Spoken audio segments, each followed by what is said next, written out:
धार्मिक मान्यताओं के मुताबिक भगवान श्री कृष्ण के राजस्थान में स्थित तीनों मंदिरों में एक साथ दर्शन करने से मोक्ष की प्राप्ति संभव है। जयपुर में गोविंद देव जी और गोपीनाथ जी के साथ में करौली में मदन मोहन जी। आज हमारे इस खास कार्यक्रम में आपको हम तीनों मंदिर के एक साथ दर्शन करवाएंगे। मान्यताओं के मुताबिक भी दर्शन तभी पूरे माने जाते हैं जब तीनों मंदिरों के एक ही दिन में दर्शन हो। आइए पहले चलते हैं जयपुर के गोविंद देव जी मंदिर।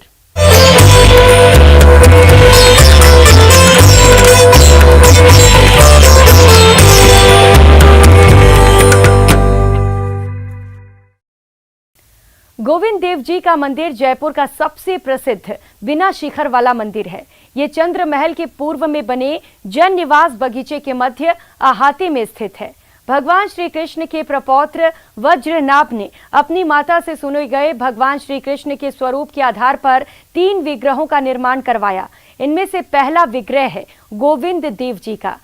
माना जाता है कि 3 अलग अलग मंदिरों में विराजमान भगवान श्री कृष्ण की एक सूर्य की झांकी के दर्शन किए जाए तो वह दर्शन संपूर्ण दर्शन माने जाते हैं। यानी सूर्योदय से सूर्यास्त तक की झांकी हो तो वह भगवान श्री कृष्ण के पूर्ण दर्शन हो पाते हैं, जिसमें भगवान श्री कृष्ण के 2 मंदिर जयपुर में स्थित है और एक करौली में मदन मोहन जी का मंदिर। इन तीनों मंदिरों में खास बात यह है कि गोविंद देव जी श्री कृष्ण के मुखारविंद दर्शन होते हैं तो गोपीनाथ जी श्री कृष्ण के कुटी और वक्ष स्थल के दर्शन होते हैं, तो वहीं करौली में मदन मोहन जी में भगवान श्री कृष्ण के चरण दर्शन होते हैं। तो आइए आज हम इन तीनों मंदिरों के दर्शन भी आपको करवाते हैं। तो चलिए मेरे साथ सबसे पहले जयपुर के आराध्य देव गोविंद देव जी के मंदिर। तो हम आपको सीधा लिए चलेंगे गोविंद देव जी के मंदिर, जहां हम जानेंगे कि आखिर इस मंदिर का इतिहास क्या है, क्या इस मंदिर की मान्यता है और क्या कुछ खास इस मंदिर में।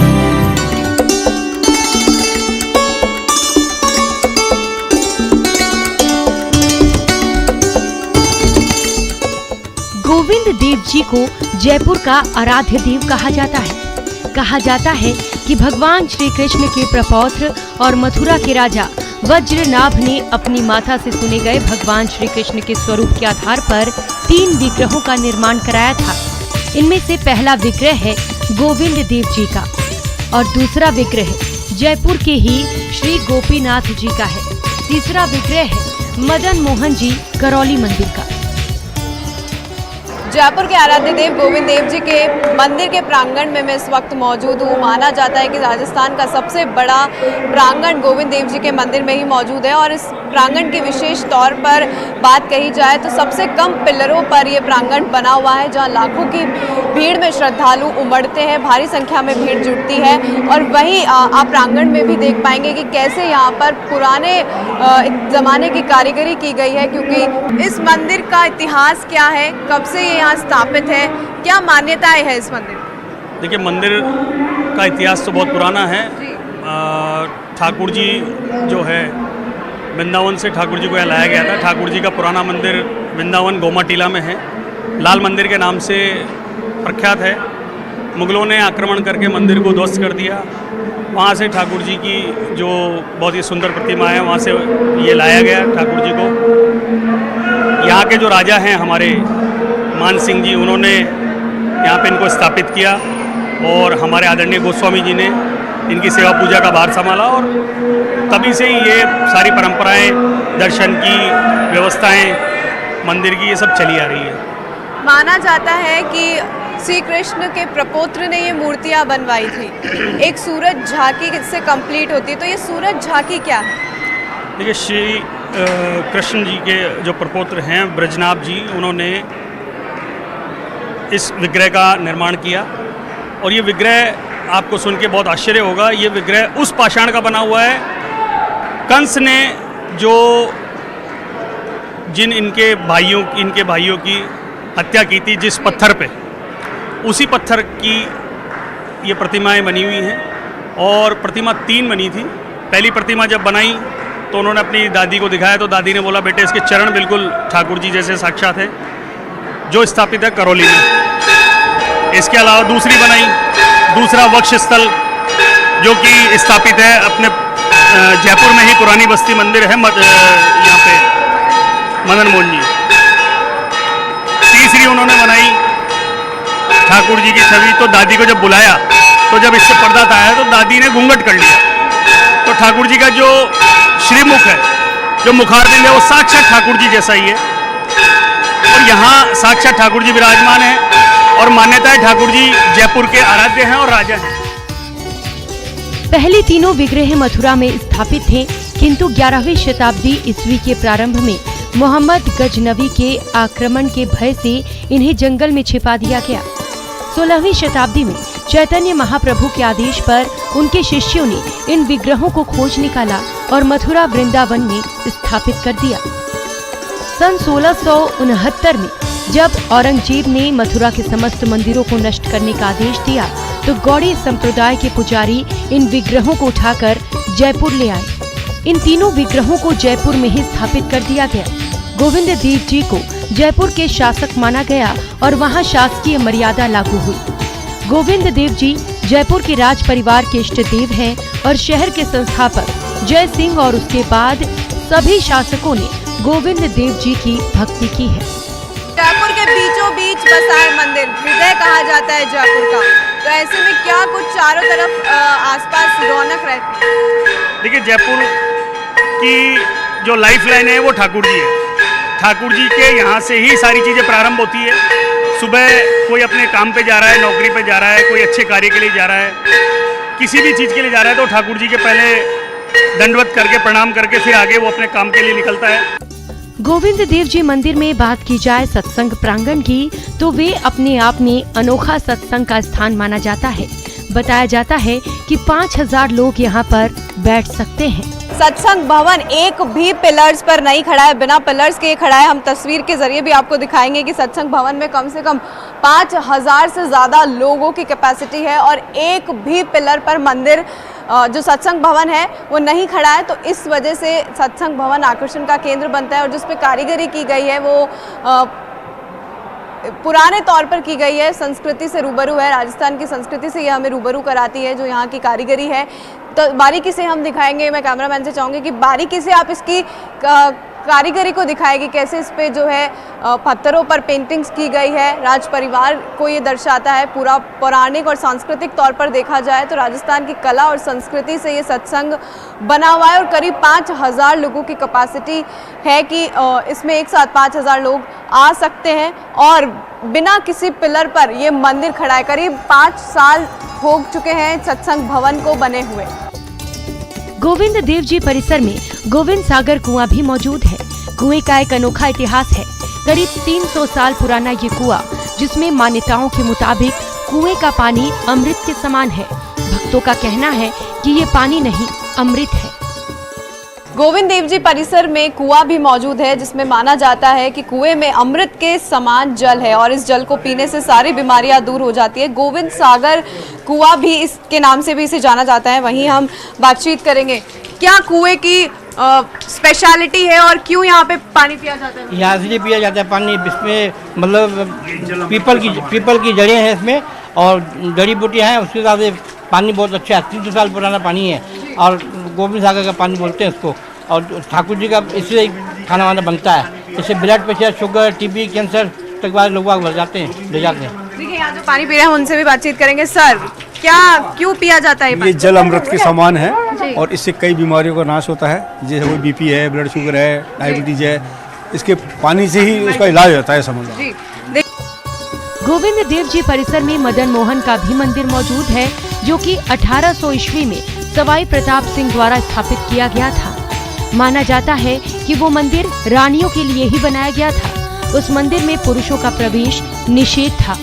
तभी से ये मंदिर आज भी गोविंद देव जी परिसर में मौजूद है और कहा जाता है कि करौली के मदन मोहन की पोशाकें यहाँ पर पाई गई थीं और करौली के मदन मोहन भी जयपुर से ही करौली में विराजमान किए गए थे।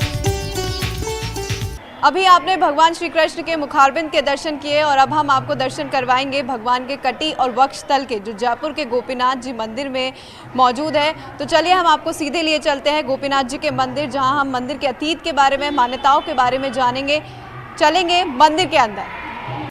अब आपको श्री कृष्ण के दूसरे विग्रह कटी और वक्ष स्थल के रूप में पूजे जा रहे गोपीनाथ जी मंदिर के दर्शन करवाते हैं। जयपुर के पुराने शहर में गोपीनाथ जी का मंदिर है। गोपीनाथ जी को वृंदावन से मुगलों के आक्रमण से बचाकर एक भक्त जयपुर लाया था। आइए चलते हैं गोपीनाथ मंदिर।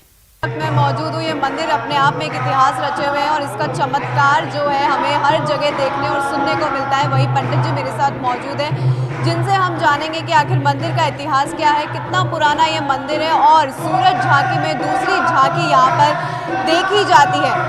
पंडित जी, क्या मंदिर का इतिहास रहा है और कहा जाता है कि 3 झांकियों में से दूसरी झांकी यहाँ पर है? जैसे कि आपको पता होगा कि जो ठाकुर जी के प्रपौत्र थे, मतलब ग्रेट ग्रैंडसन, बज्रनाभ नाम था उनका, उन्होंने 3 विग्रह बनाए थे। जिस चट्टान पे कंस ने भाई बहन को मारा था, उस चट्टान के 3 टुकड़े किए थे, फिर 3 विग्रह बनाए गए थे। तो पहले विग्रह बने थे वो मदन मोहन जी थे, जिनके चरण ठाकुर जी से मेल खाते हैं, वो मदन मोहन जी हैं करौली में जो हैं। दूसरे बने थे गोपीनाथ जी, जिनका वक्ष था जो कटी भाग है, वो ठाकुर जी से मेल खाते हैं। तो ये मंझले भाई हुए। सबसे छोटे जो है वो गोविंद देव जी है, जिनका मुखारबिंद ठाकुर जी से मेल खाता है। तो इसलिए एक सूरज में बोलते हैं कि एक सूर्योदय से सूर्यास्त के बीच में तीनों दर्शन करते हैं, मुखारबिंद, वक्षस्थल और चरण के। तो संपूर्ण इतिहास क्या रहा है, कब से ये मंदिर यहाँ स्थापित है? जो महाराज मधु पंडित जी थे, उनको ठाकुर जी का विग्रह जो है वो 1503 में वंशीवट एक स्थान है वृंदावन में, वहाँ मिले थे। ज़मीन के अंदर से उन्हें प्राप्त किया था और सेवा शुरू हुई थी। फिर करीब 1573 में इनका मंदिर पहला जो बना था वृंदावन में, लाल पत्थर का बना था मंदिर। वो निधिवन के पास में एक मंदिर है गोपीनाथ जी का, वहाँ पे पहला मंदिर बना था। वहाँ पे करीब ये 1669 तक थे। एक समय यमुना की धारा से तट कट जाने से उसके भीतर से बहुत सुंदर श्री गोपीनाथ जी का विग्रह प्रकट हुआ। प्रातः काल भक्त परमानंद ने यमुना स्नान के लिए जाते समय कटे हुए तट से इस परम मनोहर श्री विग्रह को प्राप्त किया। उन्होंने गोपीनाथ जी की सेवा का भार अपने शिष्य मधु पंडित को सौंपा। पहले ये वंशीवट के पास ही विराजमान रहे। 1632 में राठौड़ वंश के बीकानेर के राजा कल्याण मल के पुत्र राय सिंह के द्वार मंदिर बन जाने पर वहां उनकी सेवा पूजा होने लगी। बड़े अवसरों पर, जन्माष्टमी हो, एकादशी हो, भारी भीड़ भक्तों की यहाँ लगती है। तो भक्त यहाँ क्यों खींचे चले आते हैं? हाँ, क्योंकि ये इनका जो ये साक्षात ठाकुर जी हैं, तो इनके दर्शन के लिए, गोविंद देव जी दर्शन के लिए अब बहुत भीड़ होती है। लाखों के संख्या में दर्शक आते हैं दर्शन करने के लिए। देखिए, पंडित जी ने बताया कि लाखों की भीड़ में यहाँ श्रद्धालु उमड़ते हैं और कटी और वक्ष जो है यहाँ पर देखने को मिलते हैं कृष्ण भगवान की मूर्ति में। ऐसे ही जो है ये सूरज झांकी हमने आपको दिखाई। और कहा जाता है कि अगर सूर्यास्त से सूर्योदय तक अगर इन तीनों मंदिरों के दर्शन कर लिए जाते हैं तो कृष्ण भगवान के दर्शन हो जाते हैं। और उनके प्रपौत्र ने जो है पाषाण पत्थर पर ये मूर्तियां बनाई थी, जो आज जयपुर के 2 मंदिरों में स्थापित है। और वहीं करौली में मदन मोहन जी मंदिर के नाम से भी स्थापित है। गोपीनाथ जी के दर्शनार्थी भी प्रतिदिन हजारों की संख्या में आते हैं। पिछले कुछ सालों से गोपीनाथ जी की मान्यता काफी बढ़ गई है। तीज त्योहारों के अलावा भी आम दिनों में भक्तों की तादाद काफी रहती है। 2.5 साल 3 साल 4 साल पुराना मंदिर है। सबकी कामनाएं पूरी होती है यहाँ पे।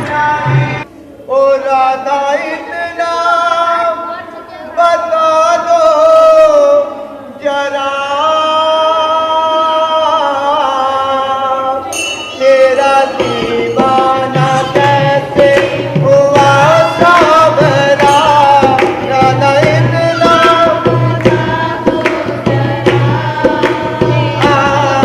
तेरा दीवाना कैसे, तेरा दीवाना कैसे हुआ सावरा। तेरा दीवाना कैसे हुआ सावरा। गोपीनाथ जी के मंदिर की संरचना उत्कृष्ट और बेजोड़ है। मंदिर में विराजमान श्री कृष्ण की मूर्ति चांदी के सिंहासन पर विराजमान है। गर्भगृह में मूर्ति विराजमान है। साथ ही मंदिर का मुख्य द्वार भी चांदी का बना है, जिस पर कृष्ण भगवान की बचपन की तस्वीरें बनाई गई हैं, जिसमें कृष्ण की बाल लीलाओं का वर्णन है। मंदिर में दीवारों पर भी कृष्ण भगवान की झलकियां दिखाई गई है। मैं आपको दिखाऊंगी, देखिए वो ठीक ऊपर मंदिर पे जो है राजमंडल बनाया गया है, जिसमें कृष्ण भगवान अपनी सखियों के साथ खेलते हुए नजर आ रहे हैं, डांस करते हुए नजर आ रहे हैं, उनके साथ समय बिताते हुए नजर आ रहे हैं। वही दीवारों पर आप देखेंगे तो कृष्ण भगवान की लीलाएं भी यहाँ दिखाई गई है। मैं आपको तस्वीरों के जरिए दिखाऊंगी कि यहाँ पे लीलाओं को दीवारों के जरिए दर्शाया गया है, ताकि भक्त कृष्ण भगवान की लीला को देख सके, जान सके, उनके चमत्कार के बारे में जान सके। पूरी दीवारों पर जो है कृष्ण भगवान की लीलाएं यहाँ पर दिखाई गई है। इस मंदिर की खास बात ये है कि पूरी लीलाएं जो है कृष्ण भगवान के चरित्र को पूरी दीवारों पर उतार दिया गया है, जिससे जो भी आए वो आसानी से कृष्ण भगवान के चरित्र को समझ सके, जान सके और उनके चमत्कार को मुख्य तौर पर जान सके। ये कथा थी गोपीनाथ जी मंदिर की। अब बात करेंगे मदन मोहन जी के मंदिर की, जो करौली में स्थित है।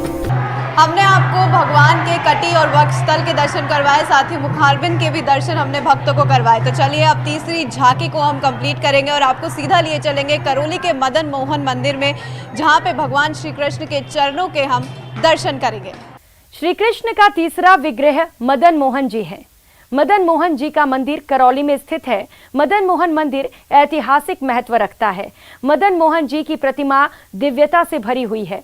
आइए चलते हैं करौली के मदन मोहन मंदिर। करौली का मदन मोहन जी मंदिर अपने आप में खास महत्व रखता है। भगवान कृष्ण को समर्पित मदन मोहन मंदिर राजस्थान की राजधानी जयपुर से 185 किलोमीटर दूर दक्षिण पूर्व में स्थित है। करौली का मंदिर अपने आप में ऐतिहासिक महत्व रखता है। यह दिव्य प्रतिमा मदन मोहन जी की दिव्यता से भरी हुई है।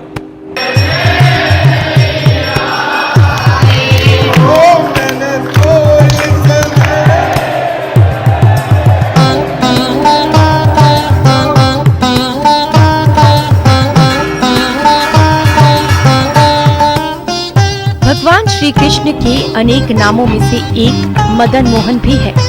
मदन मोहन जी मंदिर करौली किले के अंदर स्थित है।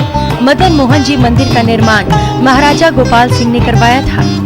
इस मंदिर में भगवान कृष्ण और देवी राधा की प्रतिमाएं हैं। करौली के निवासियों में मदन मोहन के प्रति अपार श्रद्धा और आस्था है। करौली में प्रतिष्ठित राधा मदन मोहन जी जन जन के आस्था के केंद्र हैं। इनका प्राकट्य मूलतः वृंदावन में हुआ था और उसके बाद में वहाँ निरंतर सेवा पूजा होती रही।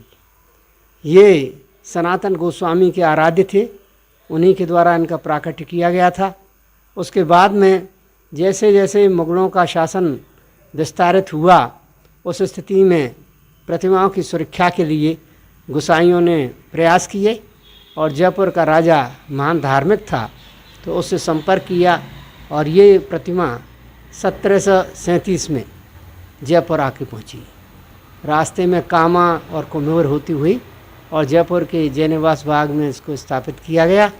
उसी साथ दो प्रतिमाएं और थीं मदन मोहन जी के साथ, एक गोविंद देव जी की थी, एक गोपीनाथ जी की थी। गोपीनाथ जी की प्रतिमा को पुरानी बस्ती में और गोविंद देव जी को अपना आराध्य मानते हुए राजा जयपुर ने उसको जयनिवास बाग में स्थापित किया।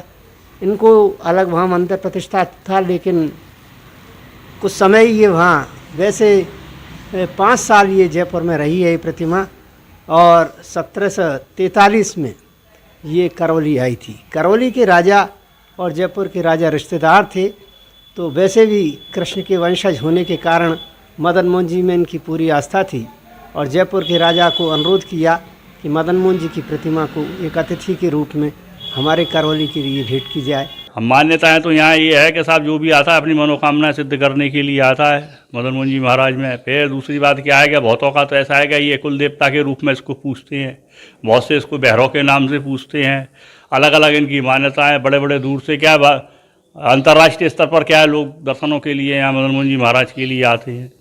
इस मंदिर में भगवान कृष्ण, देवी राधा और ललिता जी की मूर्तियां हैं। भगवान कृष्ण की प्रतिमा 3 फीट ऊंची और देवी राधा एवं ललिता जी की मूर्तियां 2 फीट ऊंची हैं। लोगों का मानना है कि महाराजा गोपाल सिंह को दौलताबाद विजय के बाद भगवान कृष्ण ने सपना दिया। सपने में राजा को मंदिर निर्माण का आदेश दिया। राजा ने आदेश की पालना करते हुए मूर्तियां यहाँ मंगवाई और स्थापित कराई।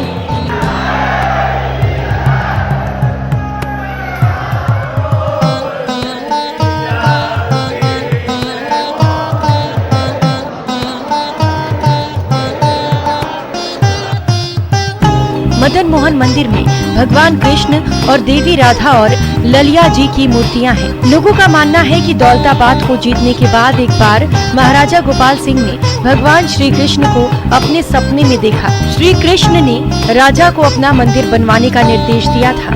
राजा ने निर्देश का पालन करते हुए अजमेर से भगवान की मूर्ति मंगवाई और उसे यहाँ स्थापित करवाया।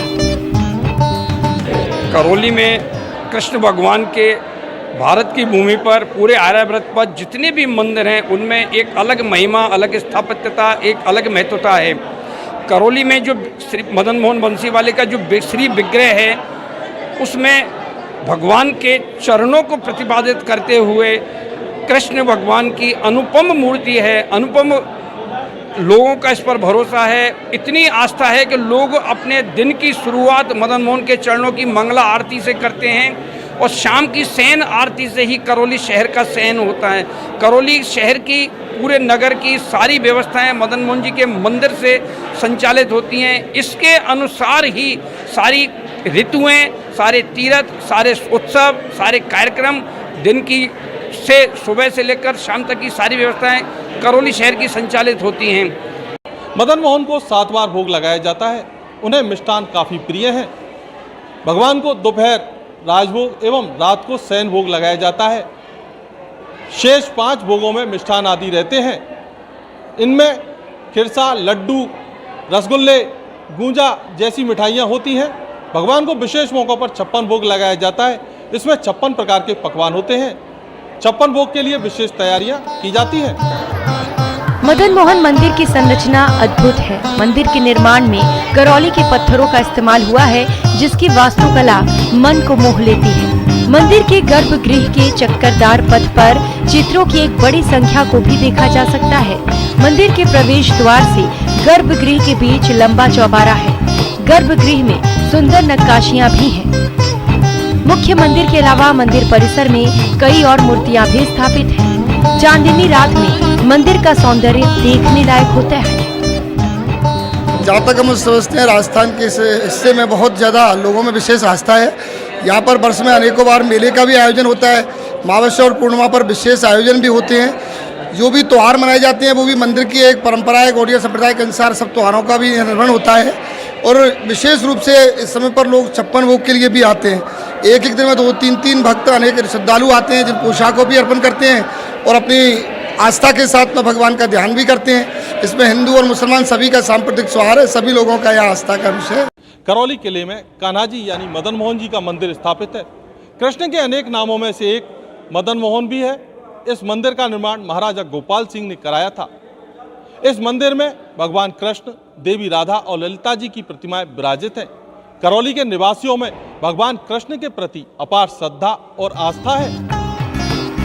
मदन मोहन जी को दिन में कई बार भोग लगाया जाता है। उन्हें मिष्ठान काफी प्रिय है। मंदिर में 5 बार आरती की जाती है। प्रातः 5 बजे मंगला आरती, 9 बजे धूप आरती, 11 बजे श्रृंगार आरती, दोपहर 3 बजे धूप आरती और शाम 7 बजे संध्या आरती की जाती है। मंदिर प्रातः 5 बजे से रात्रि 10 बजे तक खुला रहता है। इस खास पेशकश में फिलहाल इतना ही। नमस्कार।